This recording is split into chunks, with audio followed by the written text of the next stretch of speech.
By the way, to skip to the first ELEAGUE major, the one that was in Atlanta, I actually have one angle that connects to what you just said about the grind of being an analyst. You might remember this story. Bro, if there's one thing Thorin has never had to do in esports, even though actually it might have been advisable to, was just shut up. And there was once a desk segment, bro, that like I almost actually, listen, I don't normally go to breaking point because, I do that thing, I vent by like bantering in the green room or talking shit or actually the joke used to be back in the day, I'd send off a crazy tweet to some player or something like who's active in the event. Or I used to do all sorts, but anyway, the one time I actually lost my shit, bro, was for that Atlanta major. I remember this day. Yeah, I'll set you up. Obviously, we were doing every single game from beginning to end, but unfortunately, it meant that of all the shit on the broadcast, they made our analyst segments probably the shortest I've ever had for an analyst segment. And we did that thing where it was Richard, you, me, and I was at the end. And so if anyone knows, you tend to go like down the desk. You go from Richard asks you something, then I say something, and then if what happens is basically my part ends when Richard sort of says, I'm going to throw now or something, or does a signal, right? And there was once a game where we did this, and it went like Richard said something about the game, get a great wrap up. He threw it to you made your point. By the way, it's not like you were verbose, you just made your point within the normal allotted time.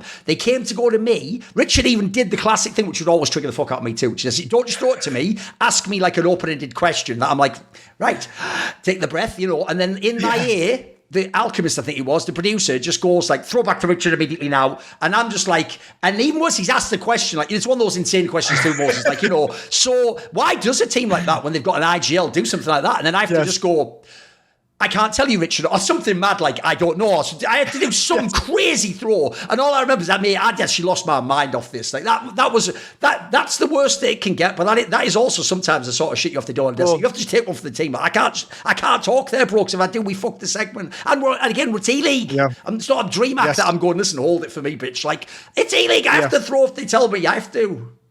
Yeah, they had the TV times drilled into them, so there wasn't like esports where you could like delay things a little bit as well. They're like, you need to get the fuck out right now. Yes. And also that Atlanta major too. That was, I think, surely that was the only major outside of maybe the first one where there was no rotation. That again was just me, you, and Richard for the entirety of it. I think that was the only major done with just 3 people on the desk. Must be, because ESL used to always have a few people, Yeah, and by the time we got I remember the playoffs in Atlanta, that by the time we got there, we were so exhausted, which sucks, because those are the games that you're supposed to be the most on point. Moses, another problem they had as well, I forgot this detail. What made this even more strained is because they came from TV. And remember, on TV, you go to that production meeting in the morning. They still did that. Bro, I'm at the major doing 4 PO3s, and then I have to come 2 hours before, sit in that meeting where, like, look, I don't want to hate on them because it's their job. But it was about me. I'm just sitting there listening to you tell me about like production stuff, and I'm sorry, at the time I don't give a monkeys, you know what I mean? That was brutal, mate. That was harsh. I was losing my sanity on that. Yeah, I didn't mind it for the seasons, but the major, it was really hard, because it would be like 4 hours before show went live, and it would be like have this 1 hour production meeting and then kind of sit around. They'd be like, we gave you this 2 hour break so you could get lunch and relax and get ready. I'm like, I'd rather just sleep. Absolutely. Man, those were wild days. Lucky we probably did just burn some years off our lives doing those events. That was the definition of burn the gauntlet ends. The president of TBS Turner Sports at the time, I forget his name, came down to us on day 2 of the playoffs and was like, we really want to apologize. We know you guys have had an incredible workload and things are really tough. And he just came like 10 minutes before the show went live. And I was just like, well, if the fucking president of the sports department, they must feel like they really screwed up. Because we were asking them at the time of getting a third analyst, and they didn't want to put it into the budget. So I was like, all right, away we go. That was, that's actually, by the way, that connects to the famous good deed Thorin did, where he was like, you should hire Yanko. And then eventually they were like, yeah, good point. They hired him instead of me. But listen, bro, you got to, listen, you know what? You got to take the rough. Isn't the world working stupid ways? I know. Listen, no good deed goes unpunished. You know how it works in this industry, bro. So, okay, I have a similar question then.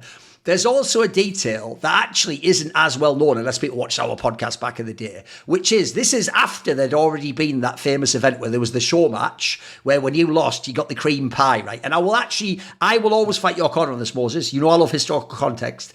I will always say, It wasn't just Moses who got pied. K-Sharp, Moses, and Semler all got pied. Years later, Semler would even mock you, and I'd go, "You got pied too! What are you talking about?" As he used to say, Semler, "You are mad, mate. You got pied also." It's just for some reason it became you that got pied. So famously, and I don't blame you, you were always looking for your get back. You wanted the moment where you got to pie Janko or Anders or whatever, and you made what I will tell you right now is a fucking, I can't even believe Anders agreed to this bet. You made what I think is the most OP bet ever. You bet, I think it was right when like Glaive joined Astralis or something, like months before they won the major. You made this bet with Anders. It wasn't right when he joined. It was soon after. Because I remember. Okay.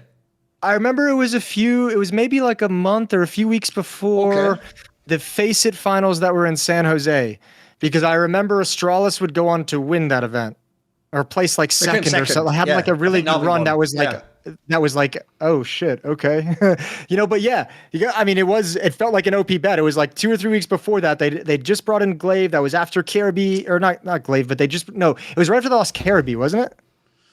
No, because he was still there.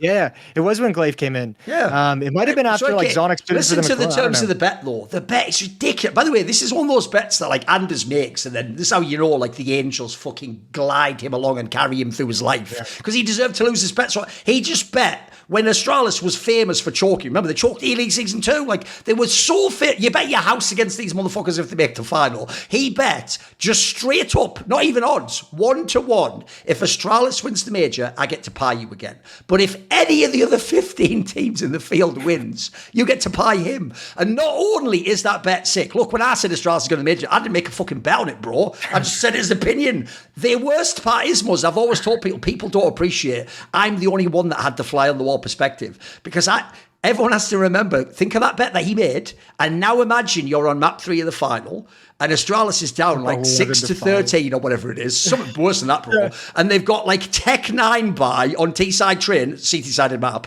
I'm sat there, and I just remember I had 2 matches I watched. I watched an amazing comeback, and then between rounds, I watched you lose your fucking mind. Like, I watched your sanity collapse. Like, I don't even remember which is more vivid, because, bro, and also when I saw his smug fucking face when he won this bet, that he had no business winning. Oh, tell me about that, because that is so memorable to me, but it's so nuts. He deserved to get pied, fucking hell. Made the match that much more intense, I'll tell you that. True, listen, it was like you were in the team or something, mate, in Virtus Pro space. Oh man, that was so fucked up. I mean, the San Jose thing was fun. That was all fun and games, and like that was like my first introduction to the internet, because it was true, the memes and shit. A game that no one's gonna remember, and then all of a sudden there we were. And the amount of photoshops were way out of control, bro. That was the early meme days. But also, I mean, the reason I agreed to that is because we all got this. What was really fucked up about that, actually, is I went to Carmack at that IEM event, and they wanted to do that as like a show match. And I found a way to get us all gaming laptops, like because like they were sponsored by, they were sponsored by like Acer at the time or something like that. So I got everyone who participated in that. Like we negotiated a way to get laptops for everyone. I don't think it was all done to me, but like that was like an idea. It was like, let's all get laptops for this.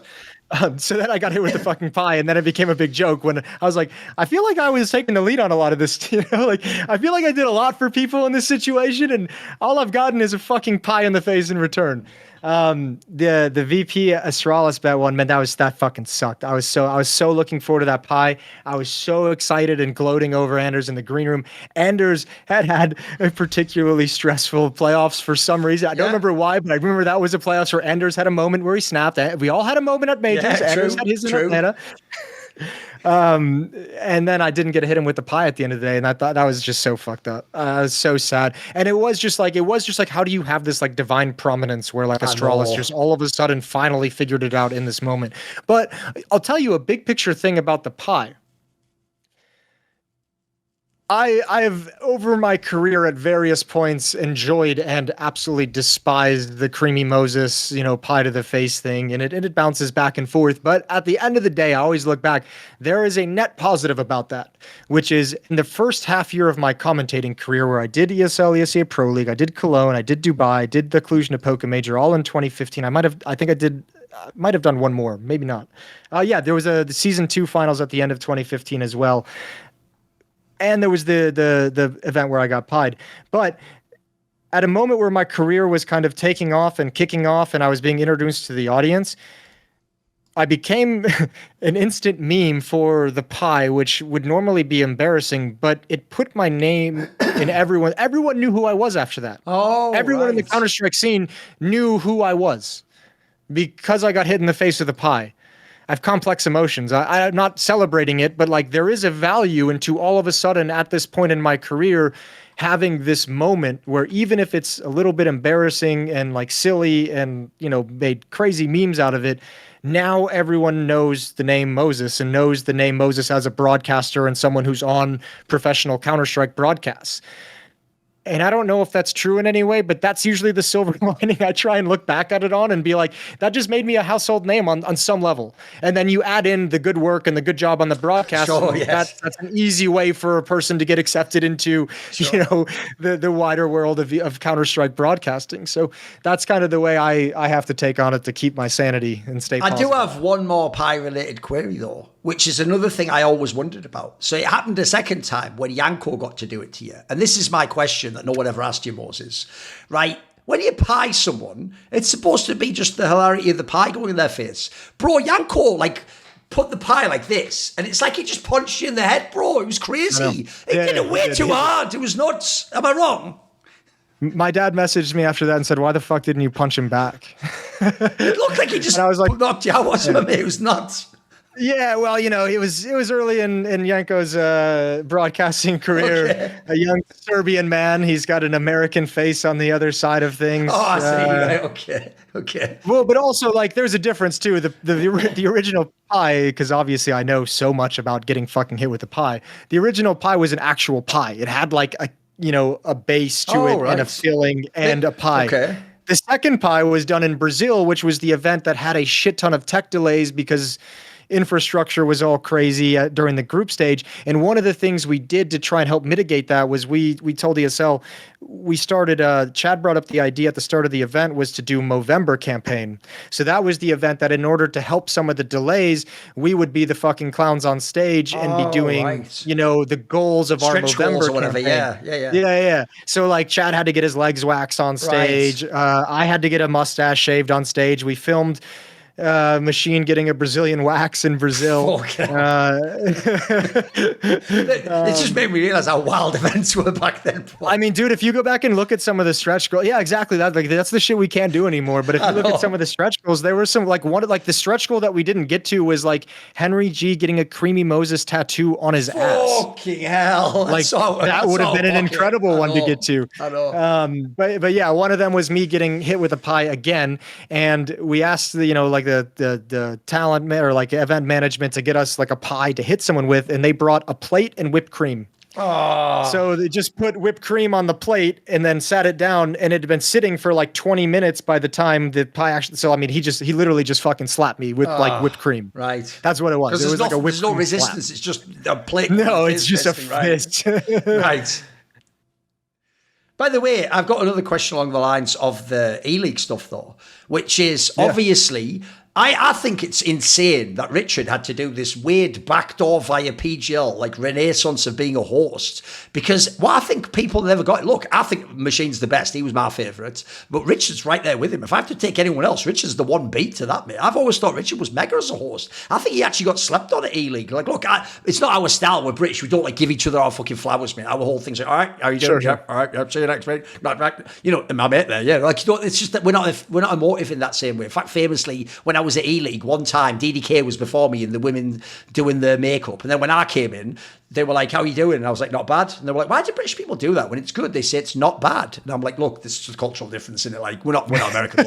So I learned in that moment we have a difference, right? But essentially, I do think people, it wasn't until Richard came out now, he got his flowers for being a host. So you worked with him a lot back in the day. You worked with him since. What was Richard like as a host?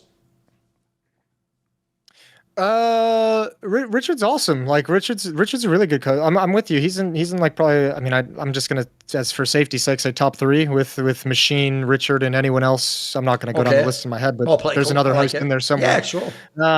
You know, I think Richard well, first of all, Richard is one of the most charismatic people I know. So like, it's very easy to like Richard when you're in person, let's say. Very easy to have a good time with him, very easy to have fun, very easy person to talk to about a myriad of subjects. So when you get into, when in terms of desk hosting, he's great because he's able to set you up very well. And he's someone who very much cares about being able to set his analysts up in a way of like knowing what their strengths are and leading the conversation there. One of the things that's great about Richard, and Alex had this too, but this is one of those things that like not many hosts I think about entirely because of the different era. But Richard was great because you never had to like worry about the segment. Like I always knew Richard was on top of his shit. You know, there are some desk hosts you work with who you know they're kind of not really on top of everything, and you know if there's going to be a fill, you're going to be needed. Richard always had something to talk about, and even if he didn't, he could work his way to something to talk about very quickly.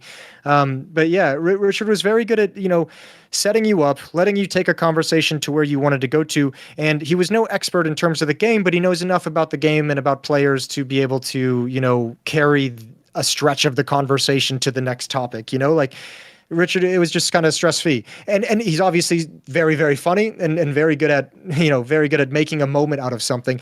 And I think, you know, it was one thing I had to learn as well that I think Richard had, and you had it as well.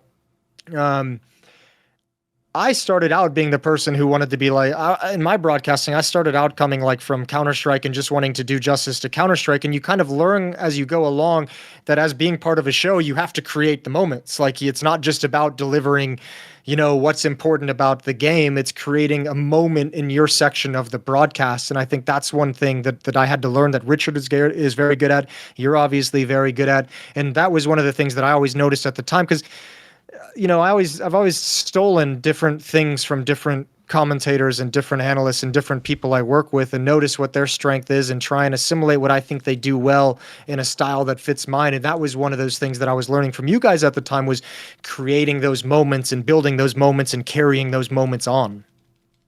By the way, like go on. your fucking Big Bill Bird joke is like the dumbest thing I've ever heard, and we somehow made that like you make that a moment because like it is so ridiculous. But listen, you know, bro, that was at like 1 a.m. after the longest day of all time. Yeah, I just sent it. You know what I mean? There was nothing in my brain. I just pressed send or whatever was there. Yes, it was something about a bird and an owl or something like that. Yes. But that's the thing you learn, like that like creating a moment thing is from the perspective of being a broadcaster, where most of my mindset at the time was being a Counter-Strike analyst. It wasn't about being a broadcaster, wasn't about being on TV or being on a stream. It was about delivering for Counter-Strike. And that was one of those mindsets that if you want to be good at this job, you have to pick that up. Right. One obvious key moment is you set it up earlier when you talked about meeting Anders and Semler. Obviously, the joke I would even make here is you got forced into a cast where it was you and Anders. And then it was like, you know, you can imagine Anders turning to Semler like, look, you don't have to worry about him. Me and you are strong, baby. We'll always be together. That got awkward. That when you were telling me that story now, Moses, I was sort of like, well, if you're similar, you know, maybe you pop out of a time machine there. Before it's too late, don't let this happen. Don't let Moses in, because it got awkward. Don't too close to Puka. Because the problem is this, Moses. I actually do think your TriCast with theirs was easily the best. A lot of people tried to like nudge their way into a TriCast with those two because they were the most beloved. And a lot of people wanted it to be a thing and ex-pros or their talents. Yours was really good, but it did lead to the obvious scenario, which is eventually down the line, Fork came along, and eventually it was you and Anders with the duo, and then Semler was off, and originally he had a few years where he did with other people. He had an Overwatch League. He had his own separate career, right? What about this moment here? Because that was really the moment where you got to stop just doing the odd game and become like a real caster, like you're just a full-time caster, right? Yeah, for the most part. I was, kind of at the time, I was only really casting for ESL because they had Pansy on staff as a caster. So they were hiring me as kind of like a permanent person to cast with her and do some death segments mixed in. That was hard. That was a hard moment. Awkward, I know for right? Anders, definitely for Semler. Yeah, I mean, we were laughing. You know, actually, I just saw Semler last night because I'm in Stockholm for Pro League right now. So I went out and met up with Semler for dinner and some drinks and reminisced and caught up and saw how he was doing. It was one of the things we laughed about and talked about. Because it is like breaking up with a girlfriend, like especially when you cast someone for 3-4 years and every work event you do is with them, and your big rise, especially with Anders and Semler being like the big names and being the mainstays and the faces of Counter-Strike for the number of years they were, it couldn't have been easy. So yeah, it's awkward. I don't know. I look at that time differently, I think, because I look at it, I don't know if he'd I don't know if he'd get mad at me for saying this, but I'm just going to say it because I've always, I don't know. This was a hard time for Semler. This is when he was at the peak of his criticism amongst the community. Sure. And it was a very weird time. And, I think for me, I feel like I've had like moments in my career where I have breaks from the community where I'm just like, I hate this community. I've had a couple of those moments that don't last super long, but you just too much of your experience is tied into the negative side of the community. And this was one of those because I was working with Semler so much at the time, and I was watching him struggle, and I was watching the Counter-Strike community just kind of pick him apart and destroy his casting and just wreck him time after time. And it's like no one knew it at the time in terms of the community, and there's no reason they should, but like Semler was going through some like real shit. Like this was around ELEAGUE season 2, I want to say. I think so. Where Semler's brother died. And then like literally like 4 days later, his best friend got shot and killed. And, like within which unfortunately he chose not to ever reveal. So fans never knew he was going through an even harder time. He wasn't just like phoning it in. Yeah. And I respect that and I understand it because I never want to tell the public when I'm going through that shit either. I don't want that shit to be out there. I don't want it to be an excuse in any way. I don't want to, I don't want to get the cloud of like a tragedy kind of affecting like the event you're working at or anything like that and make it, get like a sympathy angle. I think, that was the thing. Like season 2, I remember one night Semler and I went out to like a bar around the corner from the hotel, and man, like he just fucking cried. He just like fucking broke down like amidst all this like public pressure about his job, about his work. And it was the only thing that was keeping his mind off the fact that his brother had just died and his friend had just died. And yeah, that's just part of the job, like you deal with physical or personal issues all the time, and you just have to kind of keep working, and the show must go on, and you work through it. And I think just Semler got to a point where so much going on in his career and his personal life, he was in this vicious cycle where both of them were making each other worse. Like the thinking about his personal life was making him worse at his job. And then he was trying to find safety in Counter-Strike in his job. But the Counter-Strike community, every time he went to a Counter-Strike website, was tearing him apart. So like that shit just spiraled and descended into a terrible place. And when Anders approached me with it, it was like a fuck. Like how can I do this? Like how? And, I just told Anders, I was like, I'm in. But this is also like you and Semler's partnership for a while. Like if you want this, like I don't know, you have to do the breakup, and I don't know if that was right or wrong. I don't know if I should have been involved with it, but I felt very strongly at the time that their partnership was something that he had to end on his own. And then we just kind of progressed forward after that. And I think that split up happened right after the Krakow major in 2017, I believe, was the last event they did together. But yeah, it was weird because out of that and that kind of tough awkwardness and that tough part was for me like a great relief and celebration of like, okay, I've worked my way into casting what I've wanted to do for years. Like this goal, I've gotten here. Not only that, but I'm now with one of the the most famous and biggest name in commentary.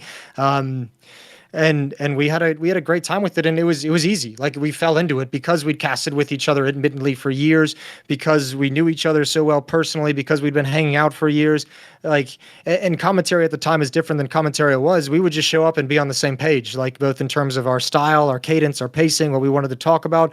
It was all good, and we just kind of started rolling with it. And I think I think Anders, for the most part, had never had, obviously with Semler, had never had a color commentator with game experience, and I think it opened up some new opportunities for him to kind of thrive as a play-by-play as well. Since people have heard him talk so much, and they will obviously think they have a sense of who he is Anders to Moses? He's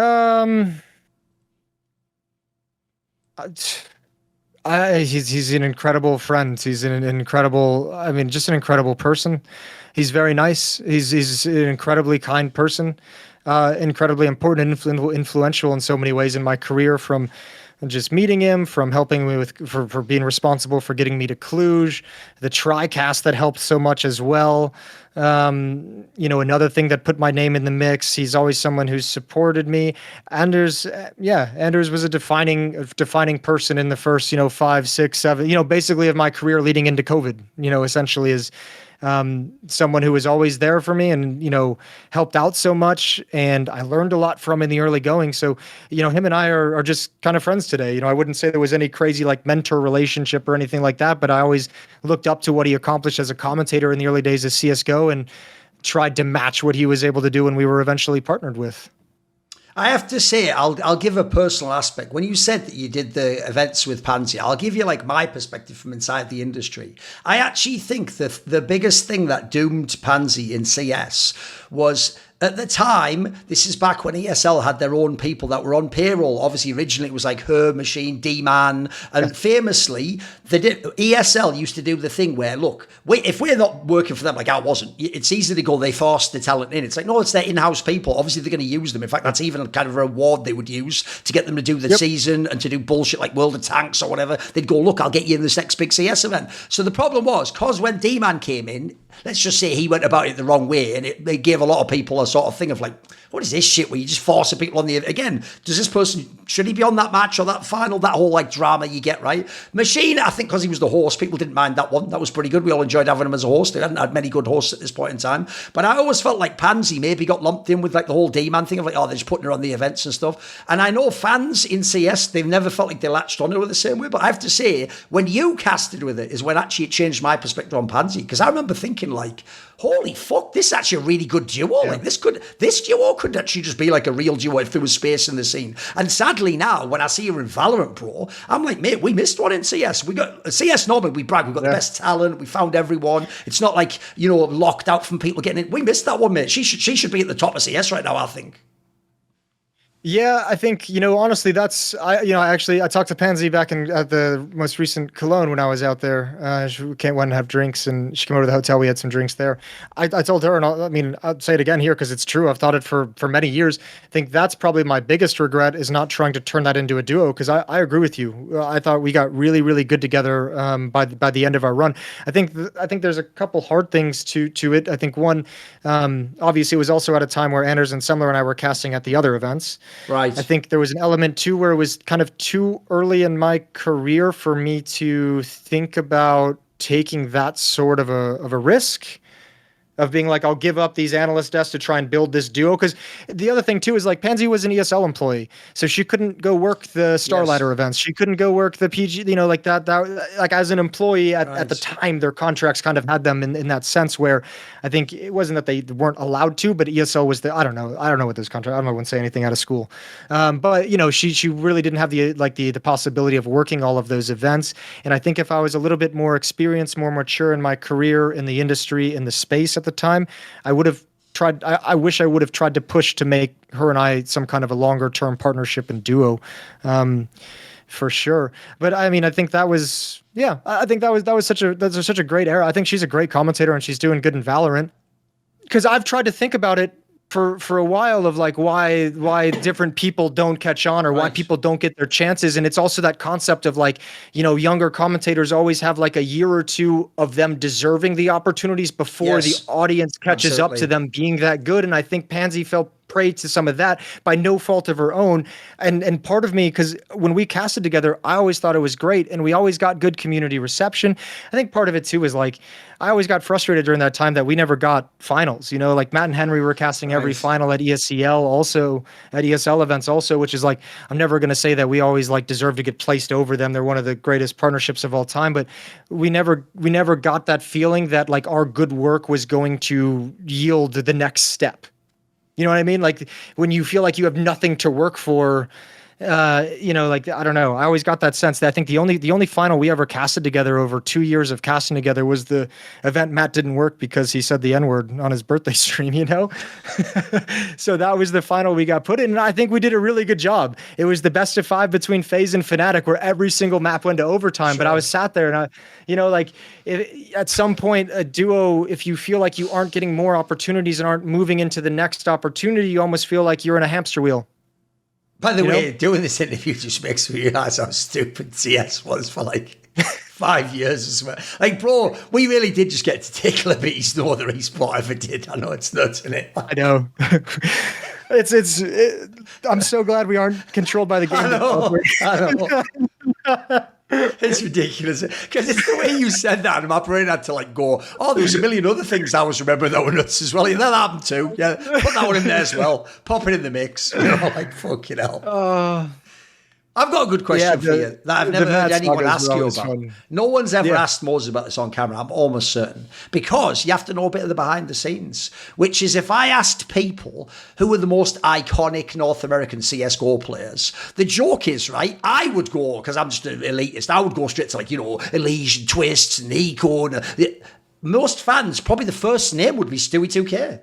That's the person they think is like the icon of NA. They love his swagger, his personality, really sold with the crowd, the smoke criminal. Yeah. But what people might not know is when he came in the scene, just like when he came in as a player and he was like trashing everyone on the SEA, and loads of the other pros were like, fuck this guy, he's never going to be a pro, and why the fuck would we want him out here?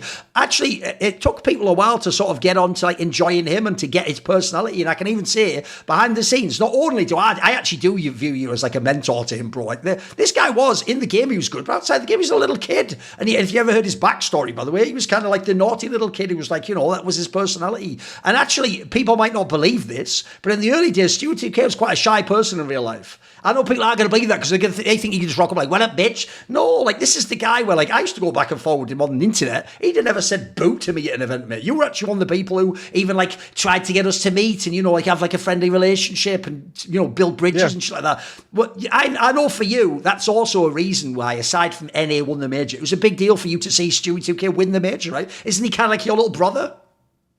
Oh no, I wouldn't. I would think little brother's overstating it, but okay. I think in the early days of when he was a pro, you know, I wasn't like super close with him, but we talked, and I was still playing in like Face It and like the pro pugs at the time back in NA, and I think there was a couple things. I think I said some things about him early on that I'm making an assumption, but I would hope if there was anything that maybe resonated with him, because I remember when he like popped off, like I said this when he got signed by Cloud9, I made a video about him. I remember saying this in the video. I played him in a pug like right before that had happened, and he did his stereotypical like fucking jump through a smoke and try and do something crazy, and I just fucking shot him in the face and shut him down. You know, like I just fucking destroyed him, and it happened like 2 or 3 rounds. And I remember like typing out to him and like not even trying to like talk shit or be like a dick. I'm like, dude, play like you're going to play in a match. Like stop doing like, and little did I know that he was going to do that shit in a match. But you know, like I think I was, I don't know. I don't want to take any crazy credit, but I think I just had like, I think he had this certain level of respect for me early on from broadcasting and maybe playing a couple games that when he was coming up. And as I remember at the time too, I was kind of like the face, this is weird to say, and and in some ways the face of North American Counter-Strike. Sure. Some of the players hadn't made it big yet, like ELEAGUE and Twist hadn't truly popped off yet. Stewie was just entering, and I was like the most known NA Counter-Strike representative at the time from being on every broadcast. So I think there was just some respect born from that, but he was a good kid and a cool dude early on, like a little bit cocky, a little bit of an ego, but I like that. I especially like that in players that are young. So I just thought, you know, it was clear that was a person and a player who could have a big role in North American Counter-Strike, and I was glad that he did it. And I was, you know, I think too, it was starting a sense too of like, this was sort of a time also where you started to realize how big the scene in the industry was, and like realizing that players like didn't just have to be players. So like there's a certain element of like wanting players to come be involved in the broadcast and be involved in the content that's being created, because you realize we know more than anyone that players can't play forever. You know, like there's got to be something next. So especially with like young players, not just Stewie, but at the time Stewie, and certainly young players now, when we're trying to get them involved in content, we're trying to get them involved in more things because we want the fans to see their personality, want the players to get comfortable with this kind of stuff. And we also think it's important that players have that connection in their own stream of content, their own stuff that they can be working on as well, because pro player isn't, you know, that's not always going to work out. Like, you know, like your pro player career could be 2 years, could be 10 years, but you need to have something you can fall back on. It can't just be Counter-Strike. But that's an angle that you only get when you're older, you know, when you think that you realize that people can fail. When you're like 17-year-old Stewie, moving out of your parents' house as soon as you're able to legally do it and go chase a Counter-Strike career, like you don't ever think you're going to fail. You're just like, fuck yeah, I'm going to go own this shit. And he did. Fair play. Right. I believe I'm correct. I did just look it up.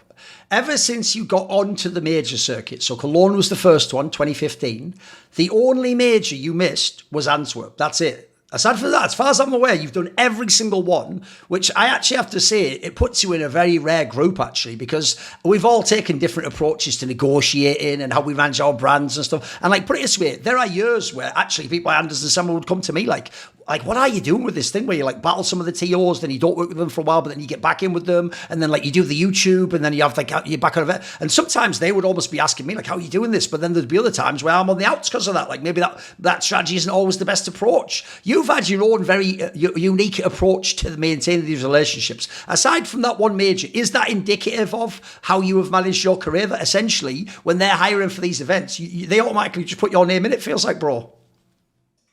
Well, I mean, I think one, it's the benefit of being someone who's, well, I mean, I guess this gets into the kind of jack of all trades conversation because I'm a world-class commentator and a world-class desk figure, you know, like that's the benefit of being that good at two jobs, and that's the benefit of being willing to do I notice you always keep your foot in as well, mate. Like I always feel like you make sure you still do the odd event as an analyst desk to remind people you can do it, right? No, I actually don't. I do it because they won't hire me as a... Oh, fair enough. Yeah, like, dude, honestly, like some of the negotiations are just stupid over like the amount of negotiations I've had, even in the year of our Lord 2025, where a TO says, we think you're a better commentator, but he can't do the desk. And if we can get you on the desk and have his name in the talent release, that's a big benefit to us, even if you're better at the job. Not what you want to hear, obviously. And that's obviously been grinding a chip onto my shoulder that I still carry to this day, to where I'm just like, well, this is fucked. Like, this doesn't make any sense. But when you're put in a situation where they say that to you and then they say, well, take it or leave it, you know, like, sure, hard to turn down the job and wanting to be part of Counter-Strike history and wanting to be at the majors, hard to turn down the money that comes along with, you know, a 3-week long event that goes along with it. And again, to be honest, like for a lot of my career, like I make it sound like I truly fucking hate the analyst desk. I don't hate the analyst desk. I just don't want to work it, you know, full time. But yeah, I think maintaining relationships with the TOs has always been important. I think people will probably notice that I haven't taken the Twitter and content philosophy that you have in regards to talking about tournament organizers. You know, like you have to make it, and that's not a shot. I made a decision. Yeah, I'm not going down the content route of wanting to uncover those things and talk about those things in that way, because my primary career is commentary, and those relationships are important. And people have to understand that just because I'm not making those contents and shitting on TOs doesn't mean I'm trying to like hide something. That is just where my career has gone, to where, you know, maintaining those relationships is my priority. Aren't you also the kind of person who, and by the way, Monty used to be like this, who also wants to, you kind of want to fix things from the inside, right? Yes, I do. I would much rather go on the inside and help fix them there.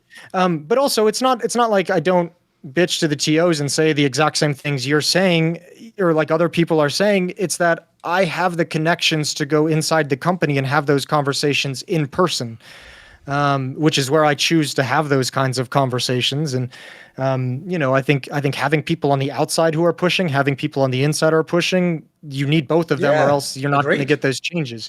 So yeah, I've always been fortunate in that regard. But also, I mean, just on a real note, most people who work in this industry are fucking idiots. Like, I don't know how to tell you. There's a lot of people who've worked this jobs over the years who have set the bar so low that it is easy to look like a fucking god. Yeah. You know, people who show up to work drunk, people who show up to work, you know, people who show up to work, you know, late consistently, people who don't want to do the job, people who you don't treat people with respect, people who, you know, just think that they're the shit, people who want everything to be geared towards them. It's very easy to get ahead of a lot of people in esports by just not being a fucking dick. Absolutely. Like, you know, like sometimes there's a lot of situations where it's like, I don't have a magic recipe or formula. I just very respectful, and people enjoy working with me, and I'm professional, and I come and do my job, and I do it well. And you know, there's that as well. So yeah, there's a bunch of different points to it, but you know, that's a lot of majors. I think it's like, man, I just want to be part of Counter-Strike history at the end of the day. Like a lot of those majors I should have said no to. If I truly wanted to be a commentator, I probably should have said no to some. I probably should have turned a few opportunities down to pursue something else. But I just love being part of Counter-Strike history, and I want to be at as many of them as possible before I eventually do end my career. So yeah, I bust my ass to make sure that I'm in a position to negotiate for a position at the major. for sure. I don't know if anyone remembers, because it is a couple of years ago, but there was one point in time where Dupree was the only one who had that streak left of like every major he was at and all that jazz. And he once went, I think it was HLTV confirmed, and when he was on it, he just said, because it was like just a turn of phrase, he said something like, we all know what it's like to not make a major. Well, I don't know, whatever. Which everyone was like, what the fuck, what a crazy humble brag that is. Like, it's actually a flex in it to be able to say that. That's the same with you, Moses, except for Antwerp. You did every major basically in that era. So what was it like at the one major you didn't do? Did you get FOMO? Did you watch the event? What was it like to be at home for once? I was pissed for a while. I was really pissed. I was really angry about it because I also knew it was going to ruin the streak, and I really liked that streak, which was a bummer to me. And I felt like I didn't, it sucked. And then I kind of was like, also eventually once you just accept that it's going to happen, I just was like, okay, this is kind of cool. I get to be a spectator for one. I get to enjoy it. I also get to be home, with my girlfriend who had just moved in with me, I think a year or maybe 2 years prior, right at the end of COVID, who's now my wife. Had 2 dogs at the time. So yeah, I got to spend some time at home and enjoy that. And then what I ended up doing, oddly enough, was I pitched an idea for a show and for something I could create that I'd wanted to for a while to HLTV.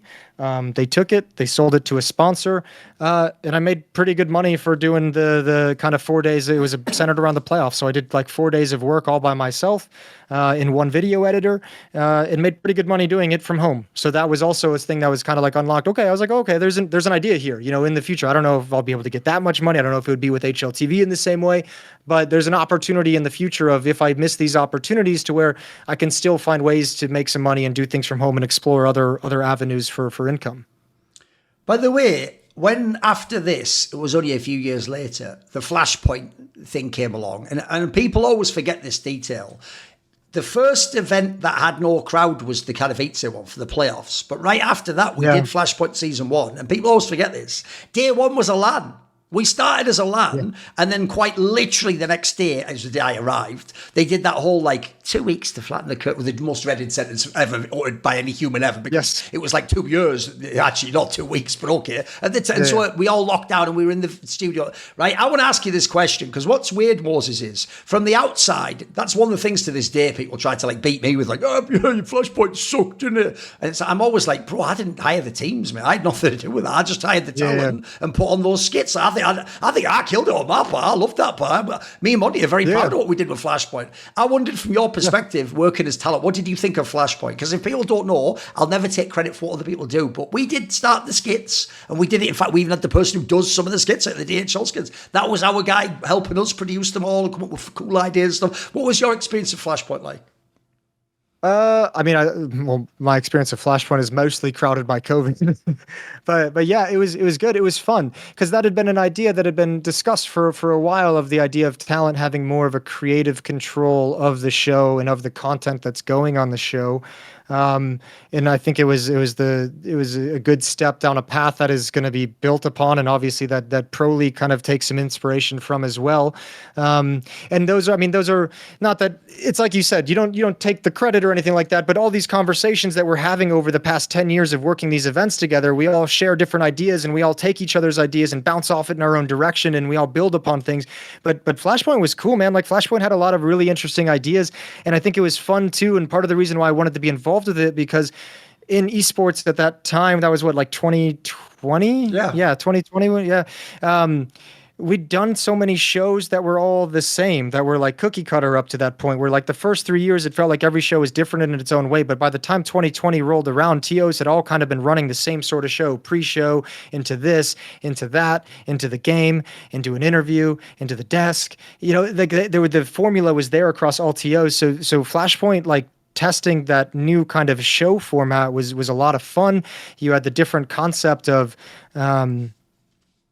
having the teams kind of picking their opponents and being able to talk some shit and bringing show elements into that phase of things. Dude, I always think the forgotten one is we had the post-game show. We had that bar, the blind spot. The bar bill. Yeah. That was dope. I thought that was really fun. Yeah.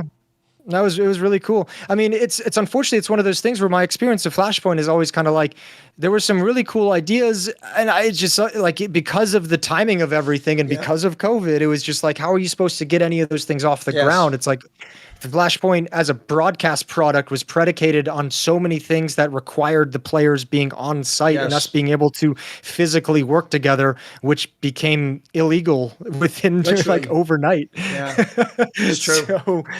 So, yeah, but it was my experience of Flashpoint outside of that. Like I drove from Michigan to California with my wife and our first dog. We didn't have the second one at the time. Stayed in an Airbnb with Anders for a week, and then we moved into a different Airbnb like mansion with me, Anders, my wife, our dog, Semler, which kind of became a little bit of a hub for everyone to kind of show up to and have a little bit of a social life outside of the studio.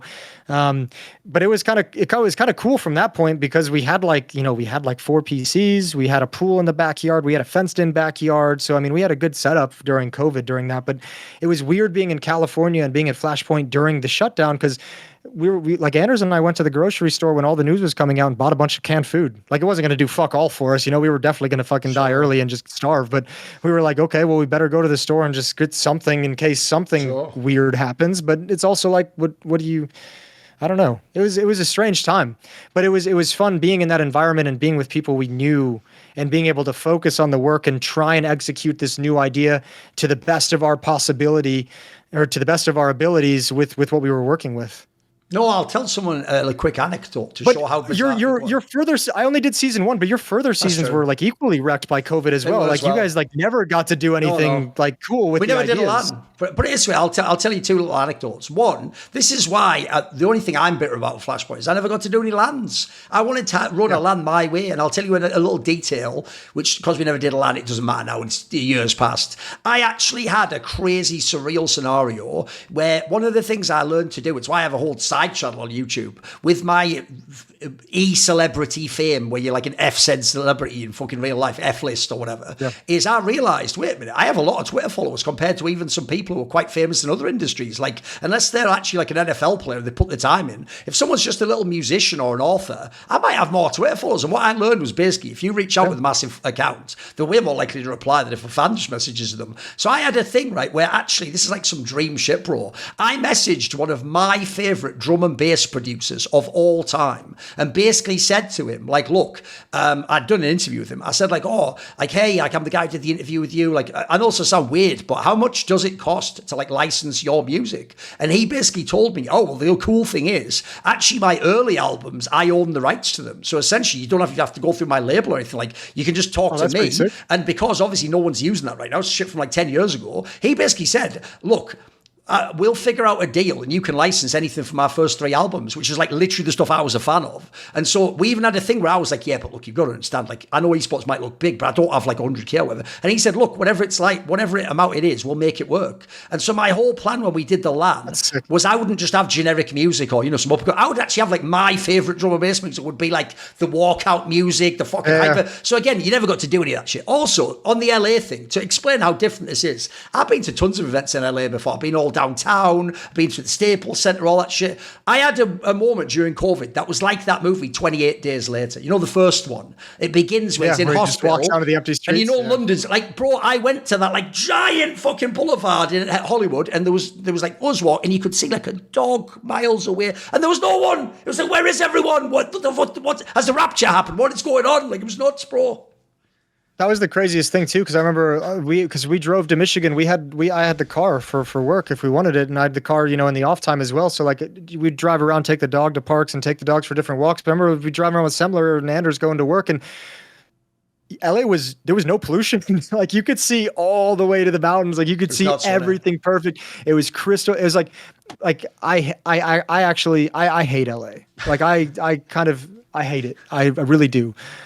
And COVID, I actually enjoyed it. I was like, great. The people that live here that I just annoy me are not around, like all this environment that I normally dislike. I'm like, this is so chill and so calm, and there's less people and there's no traffic, and LA has nature. I can go to the mountain. Like everything was really, really cool in that sense during COVID. But it was just surreal, man. It was weird. That was an odd time. That was also when Valorant just fucking It was. opened up and popped out It as was. well. Yeah. I mean, people will forget this. We'll never get any credit. We did one of the first Valorant events. It wasn't me. It was actually Maui and Monty and a few other people. Yeah. Did that like Pop Flash or whatever it was called. That first little, it was online cop or something. Yeah, true. Everyone thought that. By the way, I actually have a question along those lines.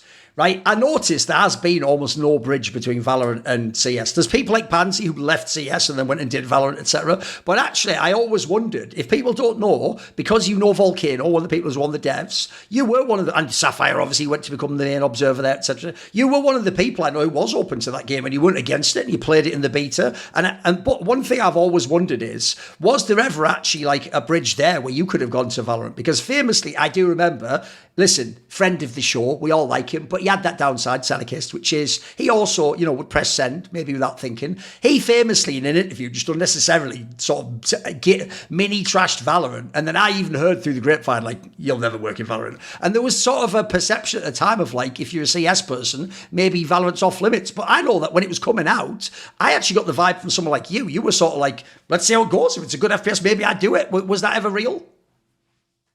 Not to switch over to be talent in Valorant.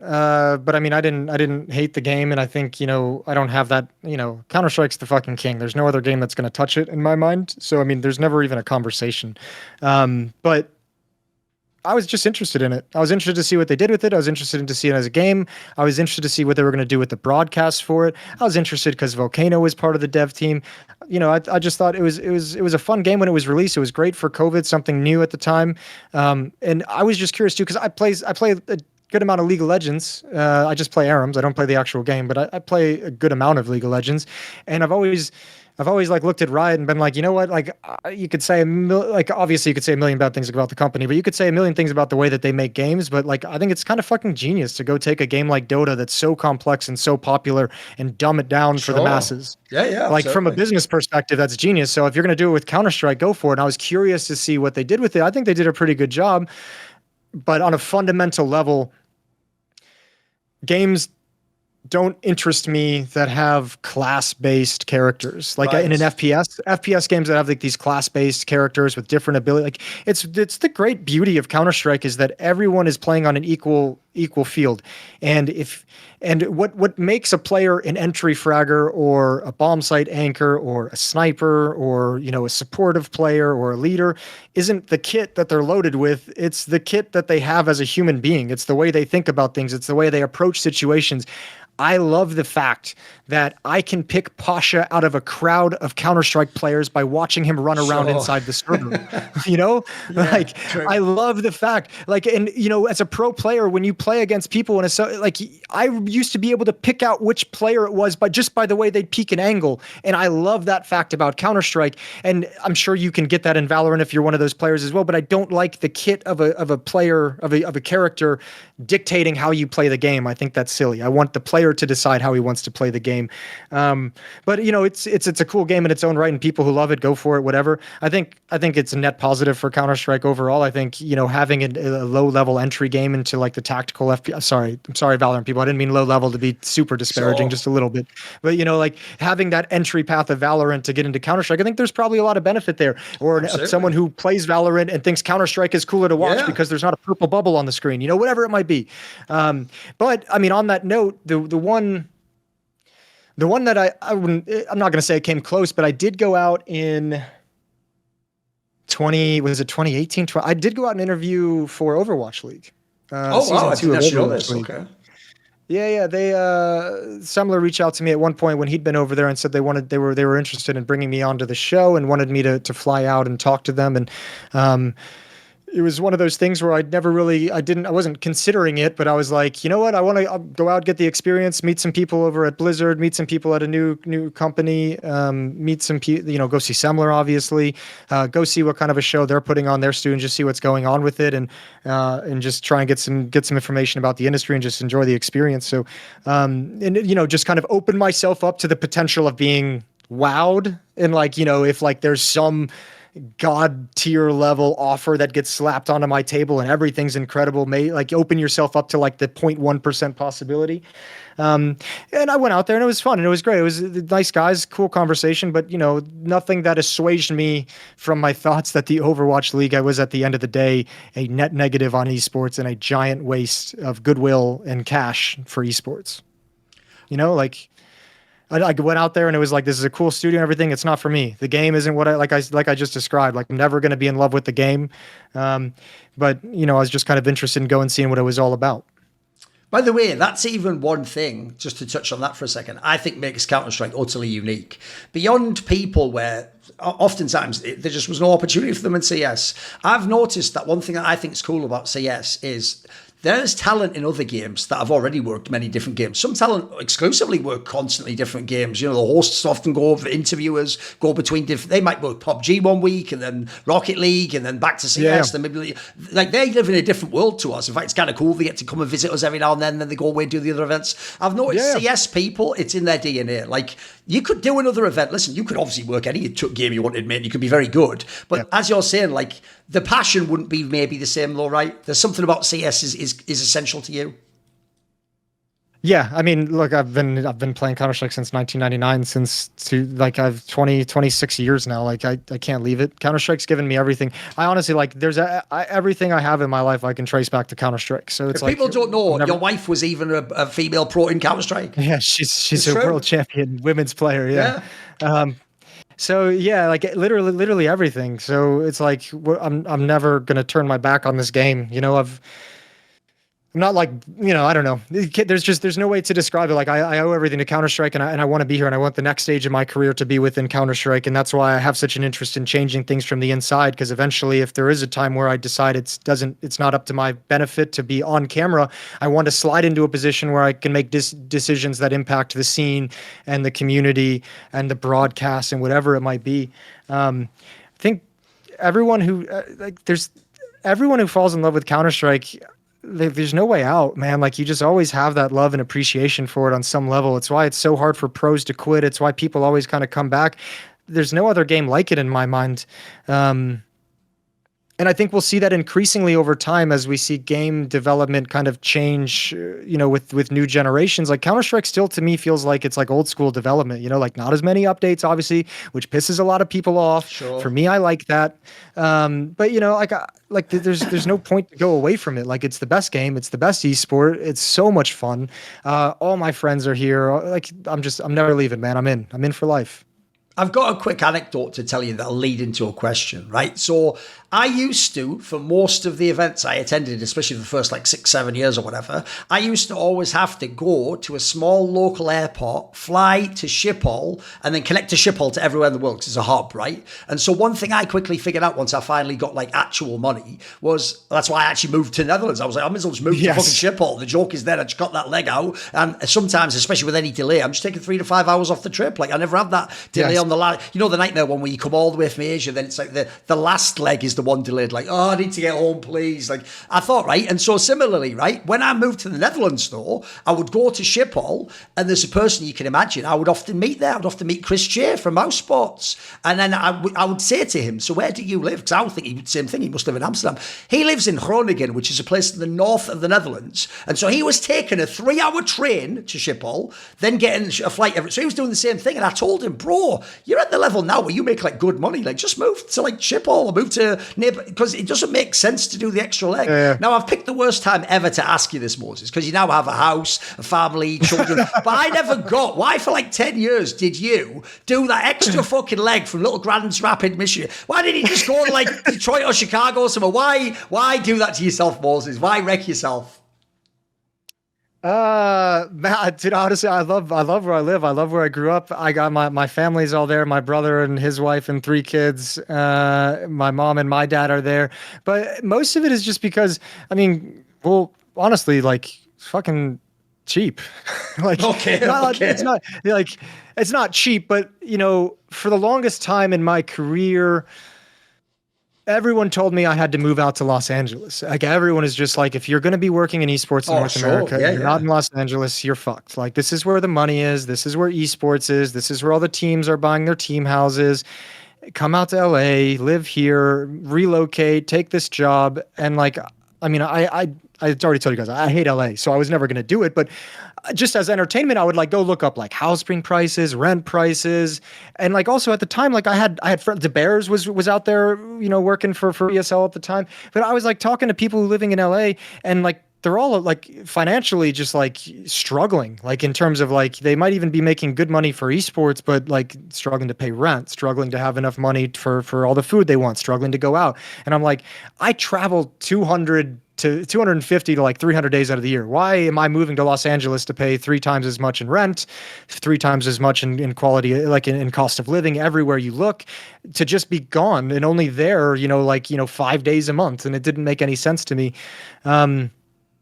So yeah, I just said, fuck it, I'll stay in Grand Rapids. I didn't care. I don't know. Like, also the stints we were doing in Europe during like the heyday was like, I'd go out to Europe for like 7 weeks at a time. Like I would go from event to event to event. So I was only doing that trip once every 2 months. It wasn't the worst thing in the world.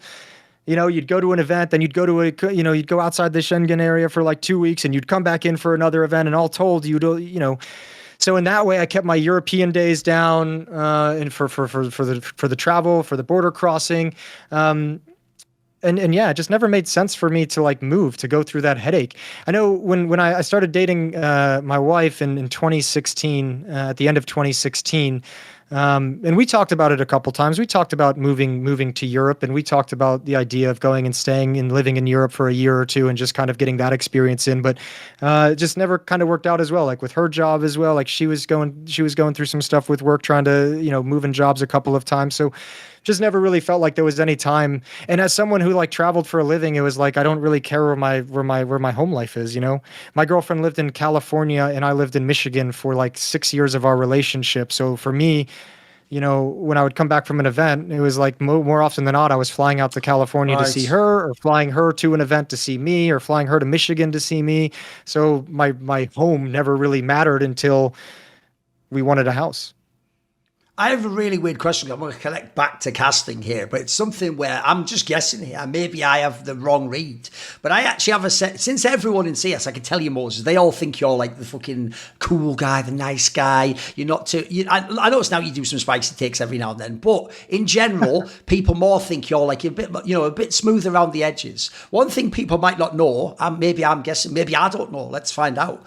I actually think, as a commentator and as a color commentator, Moses actually is low-key super harsh actually on what the quality of calls and people making like reads about the game and what they think is like a great point or whatever. You don't give it off on camera, but I get the sense you actually are super critical. Like you think some casters actually are overhyped, or they're not as good as they think they are, or they think they're making some brilliant point, but maybe they don't know what the fuck they're talking about. Is casters or for players? For casters. Yeah, it's true.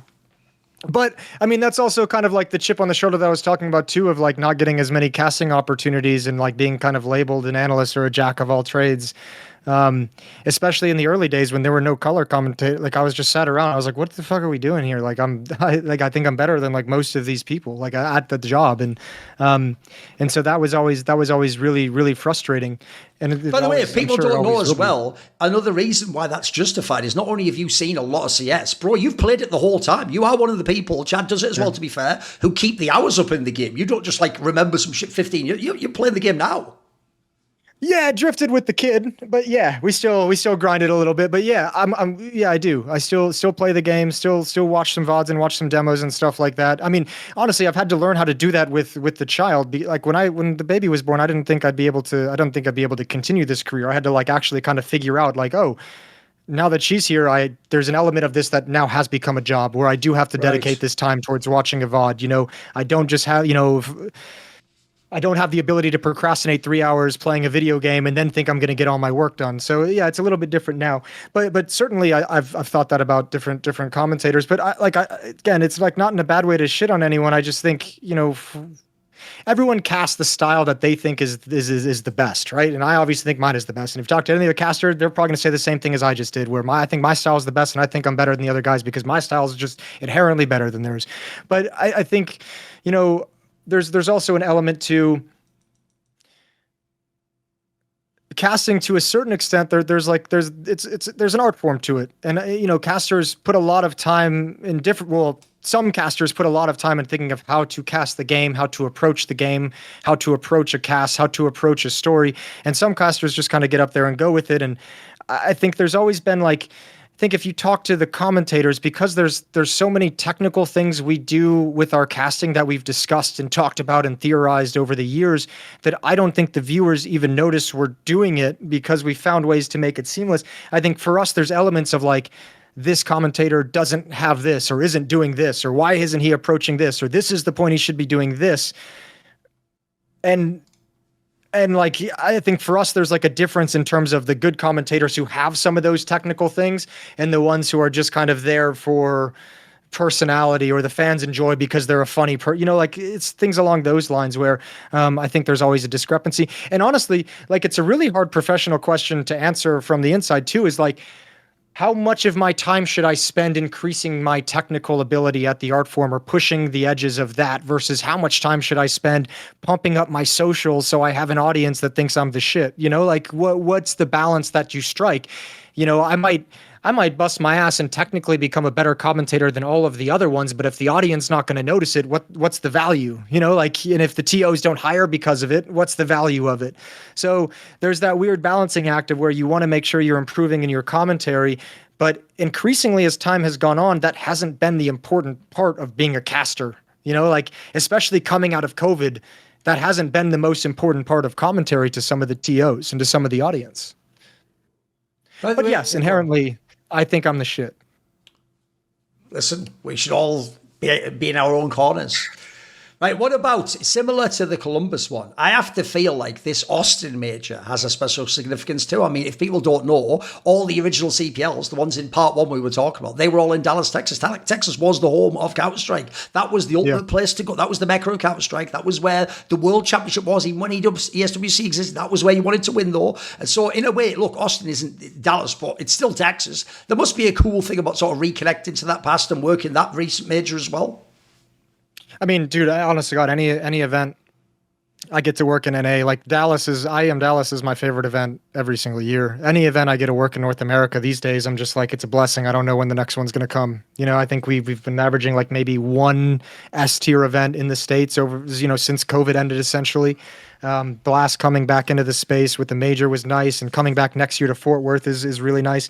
So yeah, I mean, anytime I get to be there, it's incredible. And I mean, I think what's so great about it is it's much like the Columbus thing. The fans and the audience and the crowd in Austin was spectacular, especially like the guys coming in segments behind the analyst desk where I was working was just like, thank you. That fucking energy is incredible. But yeah, it's special just because I mean, North American Counter-Strike's obviously in a really bad way right now, and it's struggling in a lot of ways to cling on to the ability to even grow and develop a scene. So having that major and having a celebration of the return of majors to North America for the first time in 7 years, was incredible and special. And I think it was fun because it's special for the fans in North America as well. Like so many of them come up and just talk about that, how they've wanted to go to a major and just haven't had the opportunity ever. So them having one, it's one of those events I went to, and because it was an arena and there was a crowd and a bunch of North American fans, I just knew I was just in a good mood, like basically from start to finish. Like, you know, those days where you wake up and you have to work on being in a good mood. I didn't have any of those days in Austin. I woke up every day ready to party, and yeah, it was just fun, man. Right, being as in person, the first time I met you was 20 years ago. If in 20 years we met up again, would you still be working in CS? I hope so.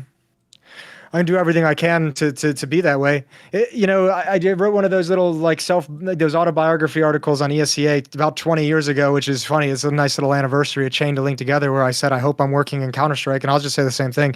I don't know. I'm going to do everything I can to be in Counter-Strike. I want to be.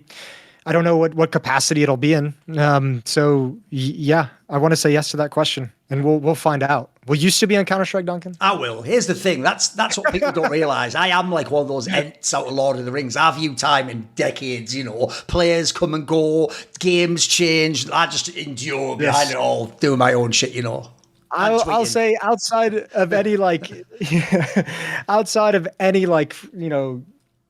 catastrophe caused by God, outside of any kind of crazy scenario, outside of some insane offer I can't turn down, I'll be in Counter-Strike if it's possible. As long as Counter-Strike's going to have me, I'm going to be in Counter-Strike. That's all I really know at this point. At the end of this interview, do you have a final message for people? Do you want to thank anyone or say hello to anyone?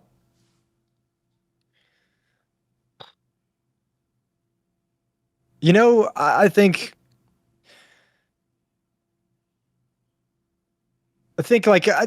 probably I'd want to, the most important people to thank, I mean, obviously wife and kid. I know this isn't an Oscar speech, but I'm going to go that route at the start at least. It's also but I think the biggest thing, anyway, generally, you know, she might listen to this. But no, I think the important thing is like one thing that I've always wanted to do in Counter-Strike and in esports that I haven't really been able to do, and I'm glad we have someone like you kind of carrying the baton in this sense, but we need more of it, is historical content. Because I do have like a great appreciation for a lot of the people and the players who came before, and this isn't a message that generally resonates with the younger audiences, but man, this was a dream for so many players back in the day that I know and that I've, you know, probably forgotten about as well. Apologies for that, but I think there's so many players that I speak to that still reach out that I was competing with and against 20 years ago who are amazed at the way Counter-Strike is these days and still tune into the games. And I think it's important to recognize that, you know, those guys, there's a lot of people who put in a lot of work and a lot of shifts, not just players, production staff, event staff, whatever you want to call it, who put in a shift in esports in this marathon to try and build a foundation that we could build upon. And I think that's still kind of an idea that we're doing, is trying to just hopefully build something that stays around long enough for somebody to build something over it. And I don't know, I just, the more I work in this industry, the more I have an appreciation for the guys who do things like that. Like, I'll just shout out to a current group of them right now. The guys running Fragadelphia, they don't make any fucking money off that. They don't make any money to do that job. That's all organized by themselves outside of their full-time job, outside of their families. So like people like that are what make the esports scene grow. And even with how big Counter-Strike has gotten, the grassroots stuff is still so critical. So to people that are doing things like that, they always get my undying appreciation. So yeah, that's what I got. Now, you know you never catch me dolo online because I'm rolling deep and we dem boys. Who am I talking about? The Skrilluminati. So this video and the content on my channel is kindly supported by Matt Pugnaccio Racula, Thooorin, Jensen Go, Nikki, Jason, you know who my second in command is, Jerky's Minion. Do you want to suggest a topic or a guest for some of my content? Would you like to ask me a question in an AMA? Do you want to take part in one of those lengthy discussions where you get to set the topic? Maybe you want to see who upcoming guests are in my interviews and on my talk shows. Well, all of these perks and more are available to you if you put your money where your mouth is and join the Skrilluminati today. How? Via the Patreon link in the description box below. You dig?